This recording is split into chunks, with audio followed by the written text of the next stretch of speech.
Hello, hello.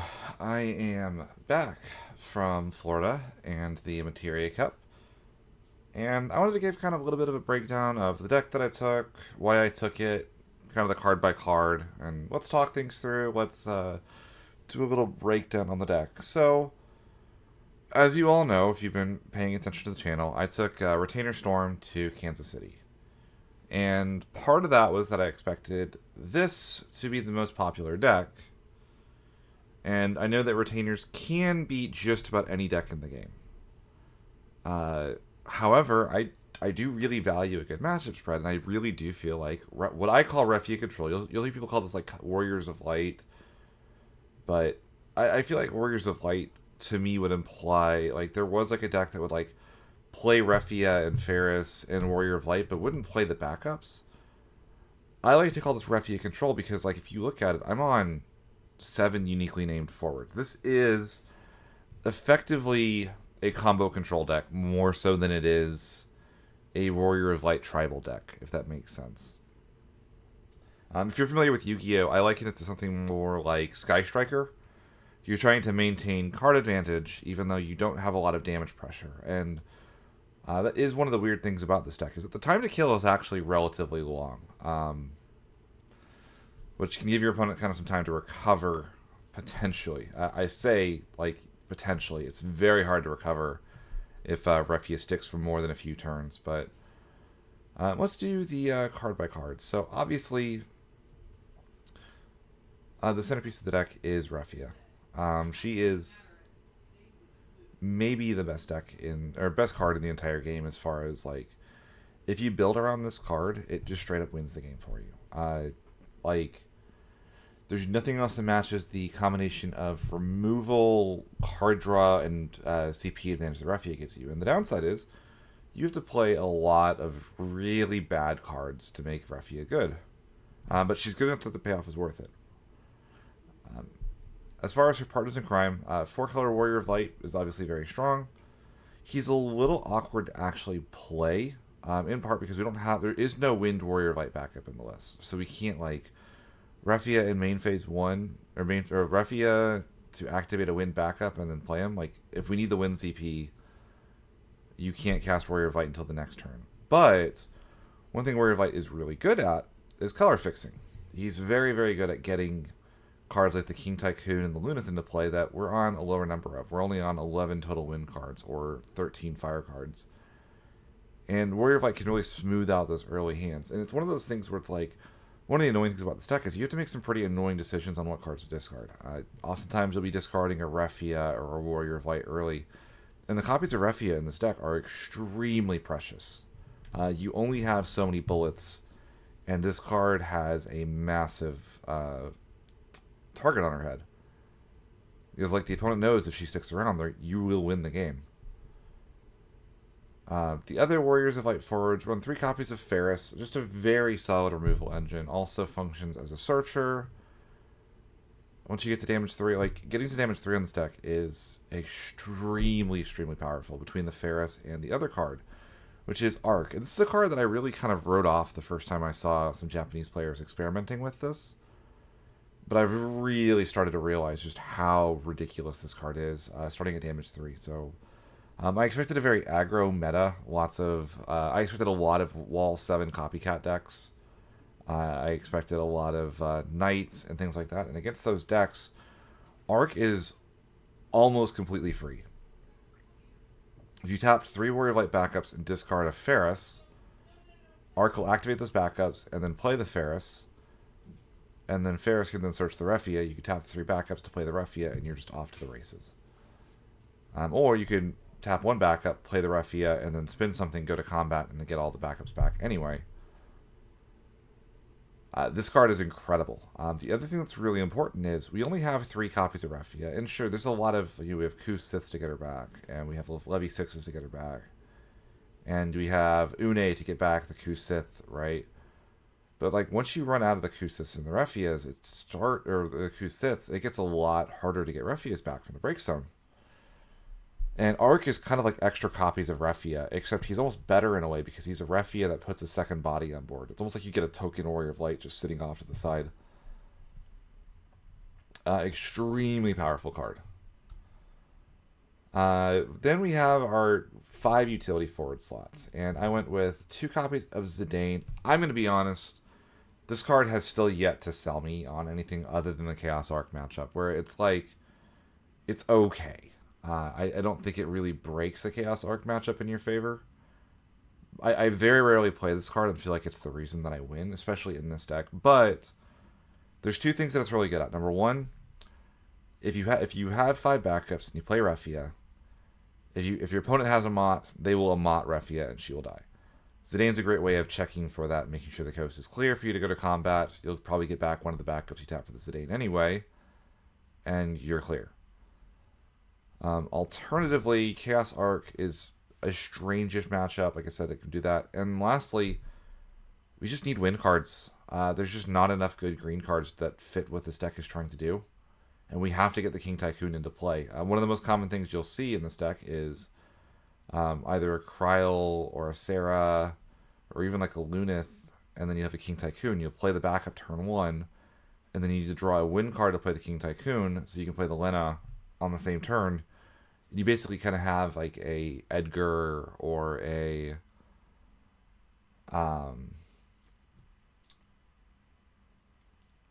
Fat Chocobo situation where it helps you kind of ramp your backups down, because this deck is a deck that wants to play backups. Obviously, I'm on 19 of them. 2 copies of Une. Une is your control payload, like finisher. I'm on 15 summons. All of them are game determinative. And Une allows me to continuously do those. And then also, something that like really started with the printing of Une is that control mirrors are oftentimes trying to lock the opponent out of specific things. And Une is very good at denying the ability to cast Warrior of Light. Again, if you bounce the wind source in this deck, you cannot cast Warrior of Light on the next turn. It's impossible. So Une is there to kind of ensure that that can happen at the right situations, on top of being a must-kill target that's not named Refia. For the summons, I went for a full 3-3-3-3 package. 3 Cucullin, 3 Kusith, just the best EX bursts. Cucullin's very good at keeping you from dying. 3 copies of Mist Dragon. This is both a protection spell for Refia, but also removing your opponent's breakstone is very good. And actually, this deck can struggle into large amounts of Mist Dragons. We have so few forwards in the deck that Mist Dragon can say you have significantly less of them now. It becomes like a very strong card in the mirror, especially. 3 copies of Amaterasu. Again, we're on fire. We need a lot of good fire cards. Amaterasu is the best fire card on top of just being a protection spell. Your opponent will often have to do weird things like Shantoto or Shadow Lord. If you can have the Refia stick for 1 turn, thanks to Amaterasu, you have functionally won the game. Lastly, 3 copies of Levy 6. This card is so good against Wall 7, and I didn't think there was anything else that did what this card did. In hindsight, this might be one to play at 2 going forward, especially if the format slows down a little bit. But with where the format was at, I really just wanted to pump the EX burst count. You see I'm on 24 of them. It's also very good into Chaos Arc. You get to put the Chaos on the bottom of the deck, and you get to return the card back to your hand. So it's like you get to delete 2 force from your opponent and draw a card, which is really good.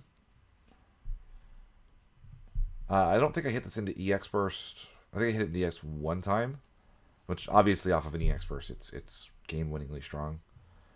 We're on 19 backups, and that's not a typo. We are on 19 backups, and it's very important to be on a high backup count for this deck. We really want to get them down. Sarah FFL is probably the one that people are going to go, oh wow, this is like the best card. And she's very good, obviously, but she's tricky. We really only have, 11 Warrior of Light forwards in the deck, and a lot of times I don't want to have to discard them to get my backups into play. And if you have just 1 backup, Sarah starts being like, say you go first, you play like a 2-drop.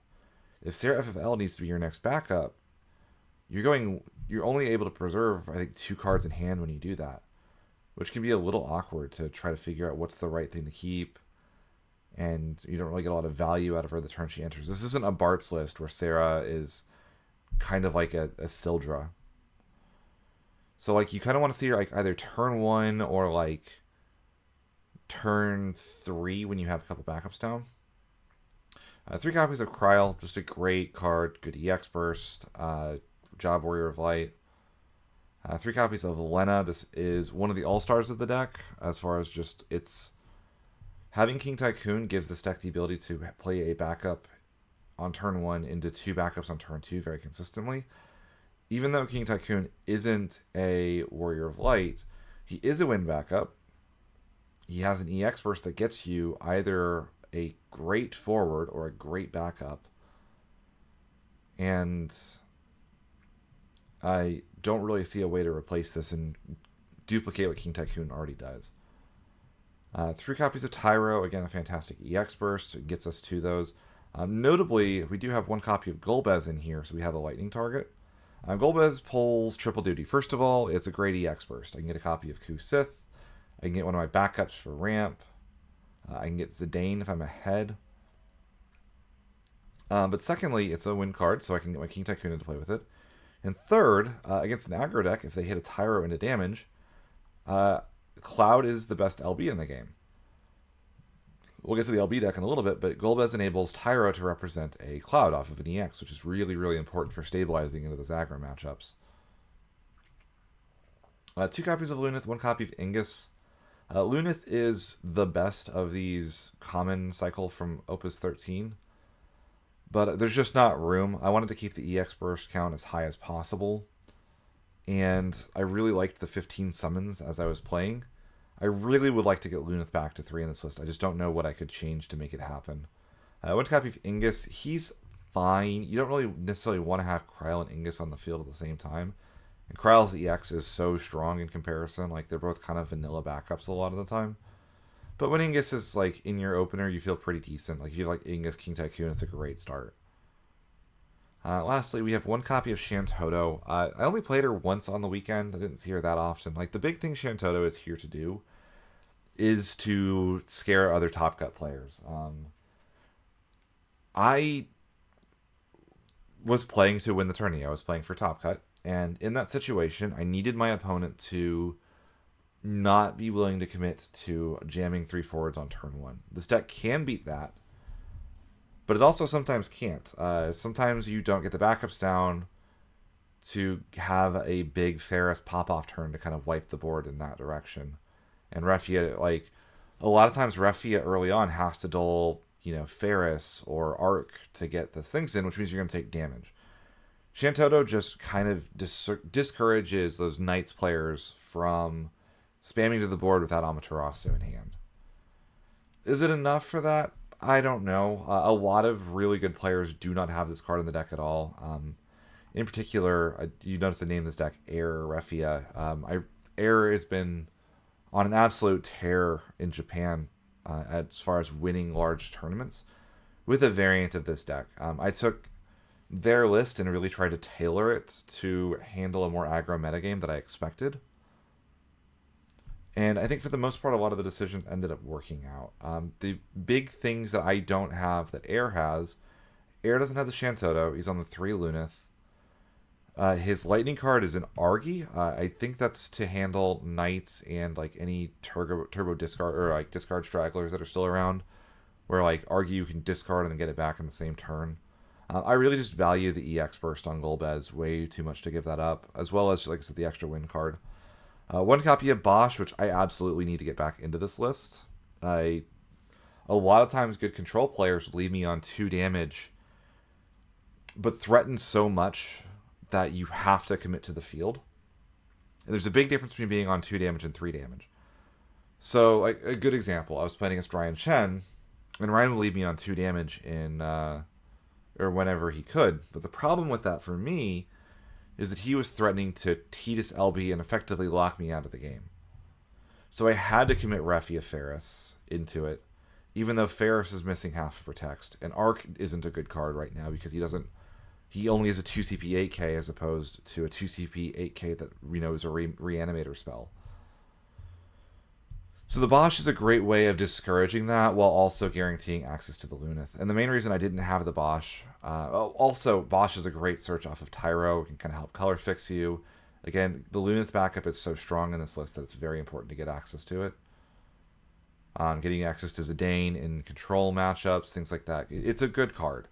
It really was just I need to not die to aggro, and Bosch doing the point of damage makes him a pretty dead card into aggro.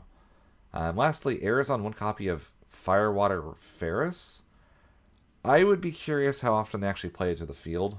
There is some fun stuff, like if you play a Refia, you can discount like a Kryl to cost 2 or something like that, or like Elena to cost 1, or like Sarah to cost 4.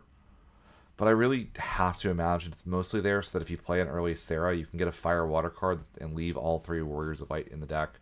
There were a lot of games where I was playing against an Earth opponent, and 2 Warriors of Light would end up in the bin very quickly because I needed to get cards into play. So that opens them up to being removed by a Mist Dragon over the course of a game, and then I lose access to one of the big key centerpieces of the deck. I think that the Firewater Ferris does have some merit in that regard as far as a good card to have access to. I just don't know where to make room for it. And one thing I really like about this deck, I'll put this in the list version. 3 Ferris, 3 Refia, 3 Warrior of Light, 3 of each summon, 3 Lena, 3 King Tycoon, 3 Kryl, 3 Tyra, 3 Sarah. We're playing a list with 1, 2, 3, 4, 5, 6, 7, 8, 9, 10, 11, 12, 13 3-ofs. 39 of our cards are max number of copies. And then you look at the other cards that we're not quite maxed out on. Lunith and Ingus are kind of the same card in a way. That's almost like another 3-of in a way. 14 3-ofs. That's 42 cards that are effectively 3-ofs. It's a really, really consistent deck at what it tries to do. So the limit breaks. There's kind of 2 modes for the LBs in this deck. I'll put it back on images. The first one is Shantotto. Obviously, Shantotto burns your entire LB deck. I used her one time this weekend, I think. She's a little hard to pull off. You have to kind of like line things up properly. We're on 19 Earth cards, but like usually you need like Earth backup, 3 Earth cards in hand, and it just doesn't line up very often. But there's not enough competition for this slot to make it not worth having. And one thing I have had happen before is against like a mono Earth monster list, or say like a Storm player, right? You know, they have like it's almost every out. You can kind of just play it slow because you know those decks don't have a lot of damage pressure, and then Shantotto to wipe the field and get rid of those resources from them permanently, right? I think it's a really underrated thing. If there's a matchup that you're expecting a lot of... There is no other monster removal in this deck. So if you have to remove monsters, you can say, oh, I don't need my limit breaks at all. I will Shantotto one time, time it properly, and burn their Atomos or their Tros or all of their really good cards. The second mode is the anti-aggro mode, which is the Cloud mode. I would say you have 2 Clouds and a Leo in that mode. Pretty self-explanatory against something like Knights, where you really need to get things off the field. In the mirror match, I think that's one of the more common... Like, if you're on the back foot in the mirror match, Cloud is 2 copies of a Refia kill spell. And again, there's only so many times they can continuously play Refia to the field. Don't tell Ryan Chen that. I think I played her 6 turns in a row one time in my final game against him. But it's very hard to continuously get Refia back. And what wins the game in the mirror match is if you can stick Refia and your opponent can't. Cloud's very good at guaranteeing that. The last mode is the I'm ahead and I want to win the game now mode. One thing about this deck you'll notice, we have 19 backups. But we have 15 summons. There's a lot of action we can draw that gives us the ability to play on our opponent's turn. And Refia is a very proactive card as well, Refia and Warrior of Light. So Tidus is Disruption. We get to fade half of a draw step. And we get to dig backups out of our hand to try to get live cards in our deck. It's very, very, very strong. And you can do like Tidus and 2 Leos, and you can kind of sub a Zach anywhere I say Leo. Sometimes like Ferris just misses rounding up a kill, and you don't have like Lunith to finish something off, and Zach just kind of comes up then. Mott is like fine, but like I'd rather cast 3 Leos probably than 2 Leos and a Mott. You could consider one copy of Mott over the Leo. Some stuff that's not in this list that you might be kind of curious about. There is no Barts And I was extremely high on Barts early. I was like, wow, I get to play the Refia control list with 8 backups. I could play 3 Sarahs, like 1 Kryl, 1 Lunith, 1 Lena, 1 Ingus, 1 Wall, and I can just toolbox into the right backup for the job. And then once that happens, then Barts stops being backups and starts being forwards, basically becomes Sildra. And what I noticed with that a lot was, first of all, the wind cards. Wind is in such a parasitic design space right now where good wind cards don't really fit into this deck. You know, we're not really casting a lot of cards in a turn. We're really playing this as a control shell that's maintaining hand and card advantage. We're not trying to do 3 casts in turn for something like a Rosa or, you know, anything like that. You know, Choker was a good card, might be one to be considered, but you know, that's a very recurring problem for the deck. So finding, like, I was on Aerith, I was on Fire or Wind, Water, Zidane, trying to make Barts work. So, like, just getting Barts into play did not work often enough. And the other thing is that, like, timing the Barts is awkward. So, like, if you start with the Sarah FFL on turn 1, you don't have a second backup in hand. You search Barts and Barts, but then the next turn, if you play the Barts, the Sarah doesn't get you any value towards the backups because all the backups are even costed. There are no odd costed Warrior of Light backups. And that was really nice into aggro. You could go Barts, Lunith forward, Ferris, and you could cleave the field and clear it. But like that was the one advantage Barts had in that situation. Otherwise, a lot of times I would be taking the turn off and just like casting a Leo to try to maximize my hand size so that if I didn't get the backup situation sorted out on that turn, Barts would hurt a little less. But that's, you know, a turn off effectively in a control deck. You just don't have time for that. And lastly, I'm on 23 EX or 24 EX bursts. And Bart's lists, because the only Bart's EX bursts don't really work, one of them just generates a crystal, which doesn't do anything. The other one activates all the characters you control, which is a great EX burst, especially in this deck, except for the fact that it's Job Wanderer and not Job Warrior of Light. So it doesn't really work with what the deck is trying to do. You can't get it with the Light Bards. So I kind of just ended up in a situation where I realized the deck was just being slower, which I can't believe is a thing. There's a very common play pattern you see this deck do into aggro sometimes. Like, say I'm against like Rufus Rug going first, where you just Sarah, Kryl, Lunith pass, and you just say, I will simply draw Refia and win on a future turn. Or you go like Kryl, Lena, Lunith, Kryl, Lena, Ingus. And you can't do that with Barts. It just doesn't work the same way. So you're a lot more disruptible by things like discard or dull freezes or all this other stuff that forces you to go down on hand size. And this list doesn't have a problem with that. In fact, this is the deck that I have discarded to hand size the most. And not just discard. I've discarded 3 cards to hand size in this deck before because I was already in a winning position and committing more to the field would not help my game state at all. It's a very common thing in this deck that you just like kind of have a couple of like extra backups hanging out in hand. And, well, you can feed them into your limit breaks later on, or you can just discard them to hand size as needed, or to discard spells. That's not the case in Bart's Turbo list. Bart's Turbo lists, by necessity, have to do things, and also Bart's is still, he's difficult to get off the field, but he's not invulnerable. It's very possible if you play the Bart's to take a turn off, your opponent could just Brynhilder him, and you've kind of just lost the game at that point.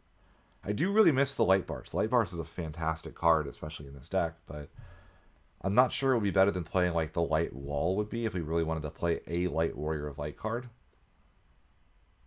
But yeah, that's the list. Really did well. Gosh, I don't remember all my matchups on the day, which is unfortunate. Let me see if I can kind of remember some of them. I do not remember my round 1 matchup at all. I'm very, very sorry.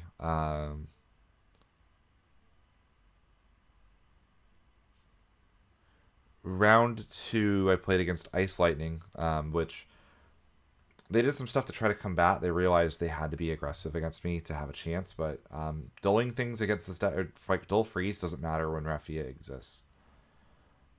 Round 3, I played against Sydney Ng. I was his only loss in Swiss. I resolved the Tidus for his entire life savings, on top of also he put me to damage 3 on a Kusith EX burst that got me to a Shantoto. And then he later on Shantoto'd me, but when he Shantoto'd me, I had 5 cards in hand. When I Shantoto'd him, we both had 2 cards in hand and similar backup development. It was one of those matchups where the speed of the Refia variant really came into play because he almost felt like he had to be a little more aggressive, I think. And I was, meanwhile, able to kind of build up and then, Shantoto, Tidus, and lock him out of the game effectively. Round 4, I played against Mohammed, who I did a lot of theory crafting and testing with on decks. So I knew what Mohammed was on. It was the Earth, Water, Chaos Arc. And I just got locked under a Fiend, which was really unfortunate. I think I had, avenues to win the game. I distinctly remember there was a point where I top-decked Kusith, and I was like, oh, wow, this is great. Look at the Fiend on the other side of the field and go, oh, I can't cast this, even though it gets me Refia, which wins me the game. And then the next turn, I drew Levy 6 and just promptly forgot that the Fiend stops Levy 6.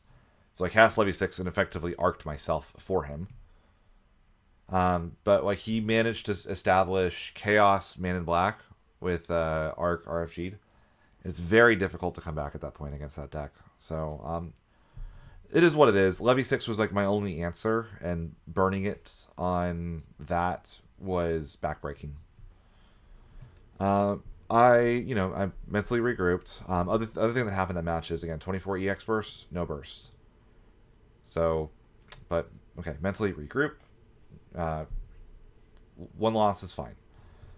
Round 5 was against a Cat 10 4 color list. Really cool deck, actually. I think there is... Sam Prime played it at a Florida Store Championship. Really, really cool deck concept. If you're a big FF10 fan, and I don't think it's the best 4-color variant at all, but if you're a big FF10 fan, it's the best way to use those powerful cards available in FF10, I think. It's either that or maybe a Wind Water Monsters list like Tori Kelly's Winter Cup deck. But I really, really liked the list. That was super, super cool. Really interesting to play against. But my top end was higher. So we got to the late game, and even though he resolved a damage 5 Yuna and a lot of other stuff, I was just so far ahead at that point that it just didn't matter. And again, another one of those matches where Arc is just completely broken. I got to put to damage 3, arced, did all my stuff, and the game was effectively done. Round 6, I played against Knights. This was my other loss. And I lose the die roll. He goes for a Corilla and hits, I believe, a Garland. Gets back a Delita, I want to say was the line. Which is, as far as I'm concerned, about as good as it gets for me. The 5k paying off of Garland isn't really enough to matter. He's still got a large hand size. But I know he has to, commit to, a Ramza on a later turn to really have a chance at stuff. And it gives me some time to set up. So I set up. I get 3 Warrior of Light backups down. I play a Refia, I spin something, and then I go to combat, and Refia gets modded. Which is, understandable, that happens. It's dang, alright, that's fine. He warps a Ramza at some point. The Ramza comes in, gets Gawain, Gawain gets Corilla, the Corilla gets a Steiner and a Laswell, I want to say. Something along those lines. Maybe it was Charlotte Laswell. And I start to try to pop off again and try to catch up. I go, Refia, blah, blah, blah, blah, Refia, combat, Amaterasu on Refia. And both times he did this, he went to a 0-card hand with, no follow-up, nothing else. I never drew a Mist Dragon, which would have probably won me the game on the Ramza Warpin. I didn't draw Amaterasu, which would have won me the game in those situations. Just kind of one of those things. Very, very close. I think I was, really only 1 turn away from stabilizing. But, that's nice. It's what they do. So my final round was my winning in. It was against Earth Lightning, Chaos Arc. One of the matches I feel kind of bad about. And again, it's one of those things. I've had this happen with a couple of decks I've played where I've won the game, but the game doesn't end for another 3 turns effectively, and that's what happened in this matchup. Unfortunately, it was like I got ahead, and when you get ahead in this deck, you Tidus, which feels really really bad for the opponent. You know, they're falling behind on resources. I'm digging for stuff like Amaterasu and Mistdragon and Kukulin and all these cards that say that I effectively win the game. But the game doesn't end for another couple turns because it's not correct to swing Refia or Une until the game is basically done and dusted, right? I win that. I'm 7th after Swiss. I go to Top Cut, and my round 1, I'm against Mono Fire Gigawall. And I'm going to be honest, I was actually kind of scared of this matchup. Mono Fire Gigawall is going to be on 3 copies of Amaterasu. Gigawall is the best ramp spell in the game, so even though I'm on a ramp, combo control deck, I can just get out ramped by Gigawall and lose the game on the spot to it. And it just didn't really play out that way. I think that my opponent was Abe was incredible. One of the nicest people, by the way. But there was a weird thing where I think he just didn't draw Gigawall quickly enough in game 1 or in game 2, and then in game 2 I go second. He plays like a backup, and then I play Sarah, and he almost harasses me for Sarah, which is like, okay, we both basically says we both discard 3 cards. But I had Elena in hand and another backup. I think I had Kakula and Elena in hand at the time, and I was like, absolutely, you want to stop me there? We both go to like the point where like he just passes next turn. I got Lena into play. Like I'm off to the races at that point. And it was one of those things where he had 5 fire backups and was like kind of scared to commit to Montleonis. And like I had Mistdragon the whole time, but it's one of those things like you just can't be really scared of it. Like you have to go for it, let the Mistdragon happen, and then like try for it again. You know, lots of little things. Matchup and familiarity. I know Abe hadn't really practiced the format very much.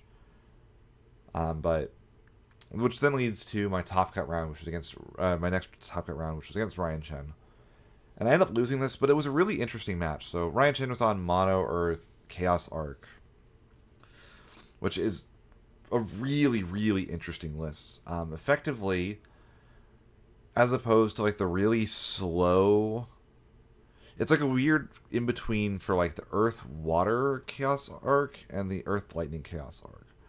I always say like Earth Water Chaos Arc doesn't try to win the game. It doesn't have to. If it resolves Chaos Arc and can start looping it, the game is over. It doesn't matter what's left the opponent can do. Earth Lightning has to be more proactive because the top end isn't as crazy. And Mana Black is great, but like the cards in Earth and Lightning are not as slow and controlling as those that are in Earth Water.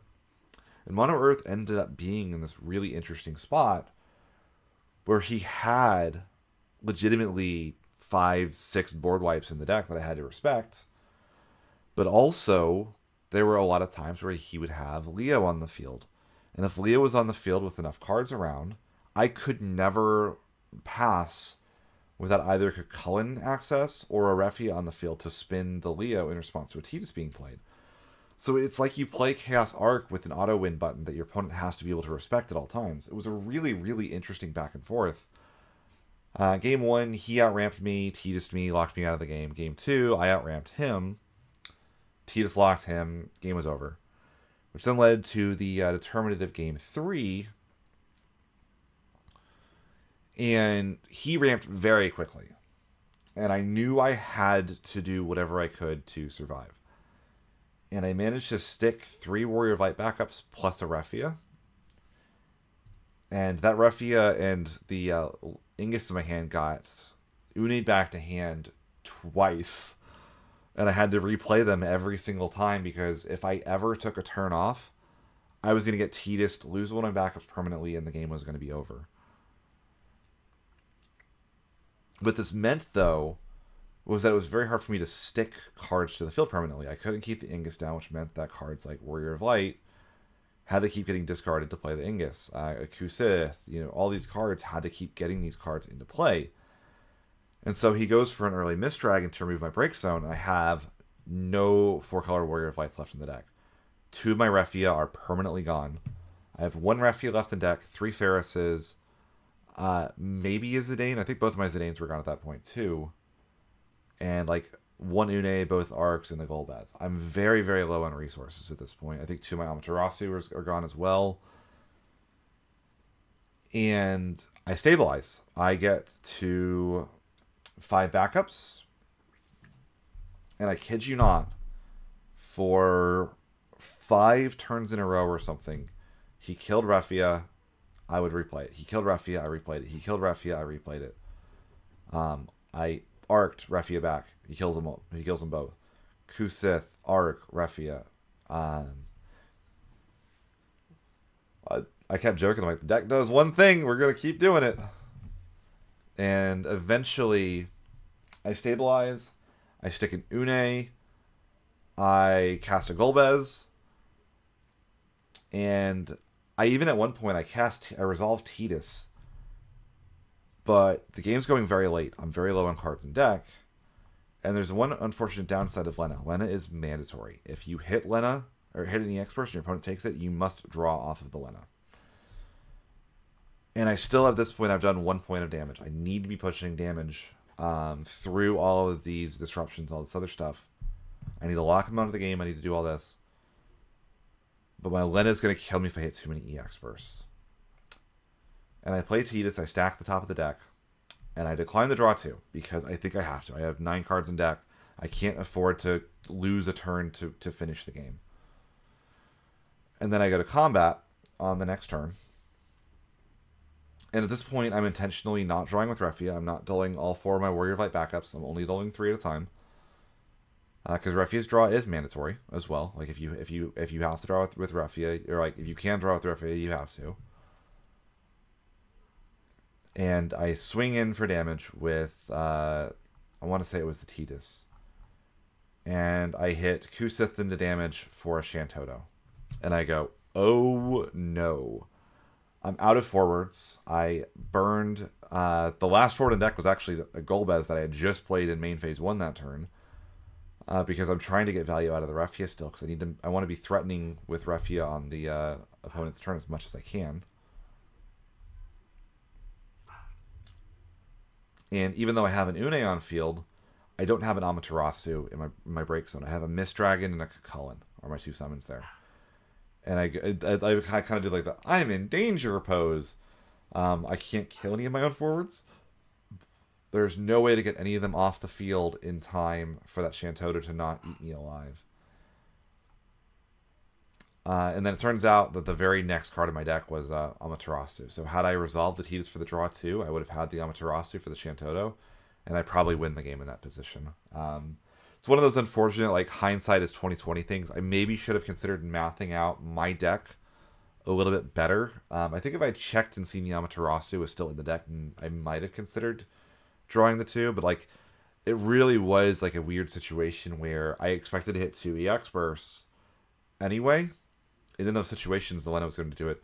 There's maybe an argument that I should have, like, Une'd back a Cucullin instead of attacking with the Une. Cast the Cucullin and try to draw into the Amaterasu, but I'm not even sure I had the fire CP to cast it anyway at that point. Just like a rough situation, you know. You kind of do what you can sometimes, but... And yeah, that was the tourney for me.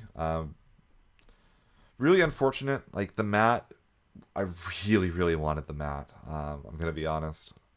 So hopefully I have a chance to earn one in the future still.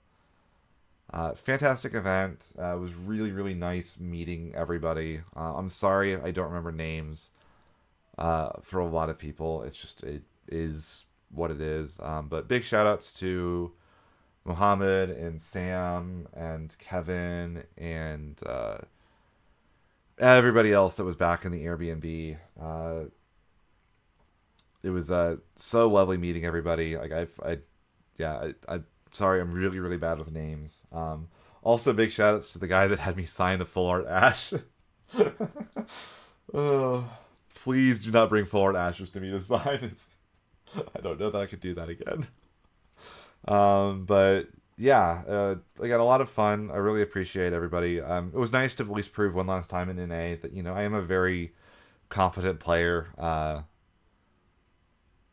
I'm not even gonna say confident. I'm pretty damn good at the game. If I'm gonna toot my own horn a little bit, and I really do enjoy showing off a little bit. And I'm doing a lot better with like things like top cut nerves and things that I used to struggle with a lot more. I think if you, I don't know if the VOD's still there, but if you see the VOD of me playing against like KP in top four in California, I'm like my hands are like actually kind of shakety, and I'm like very struggling to like think things through. It's funny because KP, one time I like asked, okay, cards in hand. KP answers, and I like look at my breakstone, check my hand one more time, think a little bit more, and I go cards in hand. He goes, I just told you how many cards I have in hand. And I'm like, right, sorry, I'm just processing all these things a million miles an hour. So, getting better at managing top cut nerves. I really didn't feel them nearly to the same degree this time, which was great. And yeah, looking forward to the next major event. Again, big shout outs to the Haven Games as well. And naturally, uh, coming soon to a Ghoul 02 or Ghoul SRL channel near you, we will be doing the Top Cut deck list review. Everybody that's talked to me says this is by far the favorite thing favorite thing in mine that I do. So I will be continuing to do that. Thanks for watching.